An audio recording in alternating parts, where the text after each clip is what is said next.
कोई भी लड़ाई में नहीं है। और मैं आज दावे के साथ कहना चाहता हूं कि आने वाला जो 4 जून है, आप इंतजार करिए। 4 जून में विरोधी पार्टियों के, चाहे वो जिस पार्टी के लोग हैं, सभी पार्टियों की प्रत्याशी जो हैं उनकी जमानतें जब्त होंगी। और कि दुनिया की कोई ताकत नहीं है जो श्रद्धेय आदरणीय नरेंद्र मोदी जी को तीसरी बार प्रधानमंत्री बनने से रोक लेगा। अगर कोई रोक लेगा तो आप आइएगा 4 जून के बाद। हम उसी दिन भारतीय जनता पार्टी और पूरी राजनीति से भारतीय जनता पार्टी का सिपाही होने के नाते राजनीति से संन्यास ले लूंगा। बात करेंगे लोकसभा चुनाव को लेकर के। इस समय उपस्थित हैं भदोही क्षेत्र में। आपको बता दें, भदोही के निवर्तमान विधायक रविन्द्रनाथ त्रिपाठी जी हैं, जिनसे बात करेंगे। स्वागत है विधायक जी। जैसा जिस तरह से चुनाव का माहौल चल रहा है इस समय, तमाम राजनीतिक पार्टियां अपने अपने प्रचार प्रसार में लगी हुई हैं, आप भी लगातार जुड़े हैं चुनाव को लेकर के, क्या कहना चाहेंगे इस समय? देखिए, सबसे पहले तो आज आप सभी लोगों की तरफ से, पूरे देशवासियों की तरफ से, आज जो मुझे आज़ादी दिलाने का काम किए, ऐसे महाराणा प्रताप की जन्म जयंती भी है। आज हजारों लोग पूरे देशवासियों की तरफ से उनको श्रद्धा सुमन अर्पित करता हूं। और निश्चित रूप से एक कहावत है ना, क्यों पड़े हो चक्कर में, कोई नहीं है टक्कर में। आज निश्चित रूप से 78 लोकसभा भदोही का जो चुनाव होने जा रहा है, निश्चित रूप से आज विपक्ष का कहीं नामो निशान नहीं है। और मैं ये कहना चाहता हूं कि आने वाले चुनाव में आपको 25 तारीख को ही यह रिजल्ट मालूम हो जाएगा कि निश्चित रूप से कमल के सामने वाली इतनी बटन दबेगी कि ईवीएम भी इस बार जो है वो लगता है कि उसकी बटन भी खराब हो जाएगी और दूसरी मशीन मंगाने का काम किया जाएगा। तो निश्चित रूप से भारतीय जनता पार्टी बहुत ही यहाँ भदोही लोकसभा हम लगभग 2 लाख के अधिक वोटों से चुनाव जीतने जा रहे हैं। विधायक जी, अगर हम बात करें कि लोकसभा चुनाव को लेकर के यहाँ से सांसद रहे रमेश चंद्र बिंद जी, उनका टिकट काट करके फिर से डॉक्टर विनोद बिंद को टिकट दिया जाता है, क्या मैटर रहा, क्यों ऐसा हुआ है?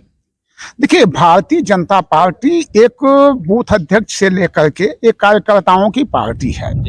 और भारतीय जनता पार्टी में जब से रविन्द्र त्रिपाठी जानने लायक हुआ, पैदा हुआ, तब से लेकर के जब जनसंघ थी, तो हम लोग कभी कभी गांव में, तब न तो ये माइक था, न 4 चक्के के वाहन थे, न मोटरसाइकिल थी, न साइकिल थी। तो हम लोग गांव में देखते थे, रात में देखते थे कि सबसे ऊंचा स्थान कहाँ मिलेगा।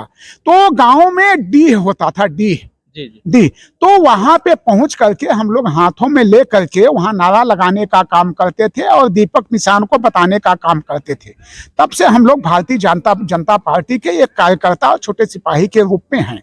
निश्चित रूप से भारतीय जनता पार्टी के जो लोग हैं, उनका सेवा ही सबसे बड़ी उनकी धरोहर राज होती है। भारतीय जनता पार्टी में जो लोगों की सेवा नहीं करता है, देवतुल्य जो हमारे कार्यकर्ता होते हैं, देवतुल्य जो हमारे मतदाता होते हैं, हम उनका सम्मान करते हैं। और निश्चित रूप से मैंने बताया, पहले भी बताया था, आज भी बता रहा हूं कि हमारे लिए जो हमारा मतदाता होता है वो महान होता है। बनाने वाला हमेशा महान होता है और बनने वाला महान नहीं होता है। और बनने वाला कभी जब अपने को महान समझता है तो उसकी सबसे बड़ी भारी गलतियां होती हैं। तो आपने ये प्रश्न किया कि डॉक्टर रमेश चंद्र बिंद का टिकट क्यों नहीं मिला। देखिए, ये हमारा उच्च नेतृत्व है। भारतीय जनता पार्टी, तमाम जो एजेंसियां हैं, एक जो इस पृथ्वी भारत माता की संतान है, इस पृथ्वी पे जो पैदा हुए हैं, उनके एक व्यक्तियों की आवाज, उनका हर व्यक्तियों का सम्मान और सर्व समाज को एक साथ लेकर के चलने का अगर किसी के पास ताकत है तो भारतीय जनता पार्टी के पास है। और निश्चित रूप से समाज में जो लोग रात दिन लग करके भारतीय जनता पार्टी के नीतियों को बताने का काम नहीं करते हैं, भारतीय जनता पार्टी को आगे बढ़ाने का काम नहीं करते हैं, बल्कि वो अपने पद में ही अपने को सबसे बड़ा मानने लगते हैं, तो भारतीय जनता पार्टी का उच्च नेतृत्व जो निर्णय लेता है, वह जो जमीन से उठ करके आवाज जाती है। हम लोग सभी लोग चाहते थे कि माननीय रमेश बिंद जी को टिकट मिले। रमेश बिंद जी टिकट मांगने तक सबका अधिकार था।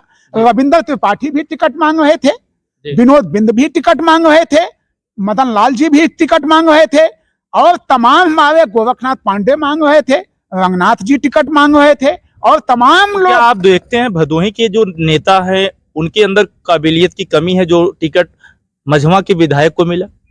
नहीं, देखिए, काबिलियत की कमी नहीं है, जी। लेकिन हमने बताया, देखिए हमारी पार्टी एक संस्कारित पार्टी है, हम सब समाज को साथ लेकर के चलने का काम करते हैं। हमने बिंद काशी क्षेत्र में, काशी क्षेत्र में जो काशी क्षेत्र हमारा है जिसमें लगभग 16 से 17 जिले आते हैं, उसमें हमने बिंद समाज को कहीं से भी चुनाव नहीं लगा रहे थे। इसलिए उनकी आबादी यहाँ पे अधिक होने के नाते उच्च नेतृत्व ने निर्णय लिया कि नहीं, हमको बिंद समाज के लोगों को कहीं ना कहीं से चुनाव लगाना चाहिए। तो उसमें भदोही में पिछली बार भी बिंद को लगाया गया था, इस बार भी बिंद को लगाया गया। तो हम उच्च नेतृत्व का सम्मान करते हैं, और निश्चित रूप से मैंने बताया जिस तरह से विधायक जी बसपा ने यहाँ पे दादा चौहान को टिकट दिया, कितनी लड़ाई आप देख रहे हैं यहाँ पे?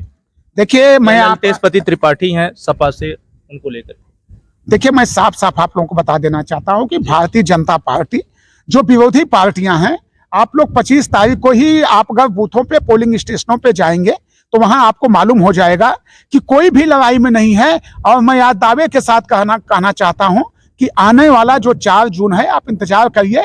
4 जून में विरोधी पार्टियों के, चाहे वो जिस पार्टी के लोग हैं, सभी पार्टियों की प्रत्याशी जो हैं उनकी जमानतें जब्त होंगी, और निश्चित रूप से हम भारतीय जनता पार्टी के लोग लगभग 7 से 8 लाख वोट यहाँ हासिल करने जा रहे हैं। और निश्चित रूप से हमारे प्रत्याशी वो लगभग, मैंने नारा दिया है कि 2 लाख के अधिक वोटों से चुनाव जीतेंगे, नहीं, अब वो बढ़ता चला जा रहा है। हम लगभग अब 4 के आसपास पहुंच रहे हैं। हम 3 से 4 लाख वोटों से चुनाव जीतने का काम करेंगे। निश्चित रूप से भदोही लोकसभा में कोई लड़ाई नहीं है। आज सब समाज के लोग, वो चाहे अनुसूचित समाज हो, चाहे पिछड़ा समाज हो, चाहे सवर्ण समाज हो, चाहे वैश्य समाज हो, सारे लोग आज मिल करके भारतीय जनता पार्टी के यशस्वी प्रधानमंत्री नरेंद्र मोदी जी को तीसरी बार भारत का प्रधानमंत्री बनाने के लिए वह तत्पर हैं कि कब 25 तारीख आए और कमल के सामने वाली बटन दबा करके हम श्रद्धेय परमादरणीय नरेंद्र मोदी जी को भारत का प्रधानमंत्री बनाएं, और उत्तर प्रदेश यशस्वी मुख्यमंत्री श्रद्धेय परमादरणीय योगी आदित्यनाथ महाराज जी के हाथों को मजबूत करें। और मैं कहना भी चाहता हूं कि दुनिया की कोई ताकत नहीं है जो श्रद्धेय परमादरणीय नरेंद्र मोदी जी को तीसरी बार प्रधानमंत्री बनने से रोक लेगा। अगर कोई रोक लेगा तो आप आइएगा 4 जून के बाद, हम उसी दिन भारतीय जनता पार्टी और पूरी राजनीति से भारतीय जनता पार्टी का सिपाही होने के नाते राजनीति से संन्यास ले लूंगा कि अगर प्रधानमंत्री नरेंद्र मोदी जी प्रधानमंत्री नहीं बनते हैं तो राजनीति से संन्यास ले लूंगा। दुनिया की कोई ताकत वो भारतीय जनता पार्टी के यशस्वी प्रधानमंत्री नरेंद्र मोदी जी को तीसरी बार प्रधानमंत्री बनने से कोई रोक नहीं सकता है। आप आइएगा 4 जून को। अगर सीटें कम होगी, हमारी सरकार नहीं बनेगी, तो राजनीति से संन्यास ले लूंगा। धन्यवाद।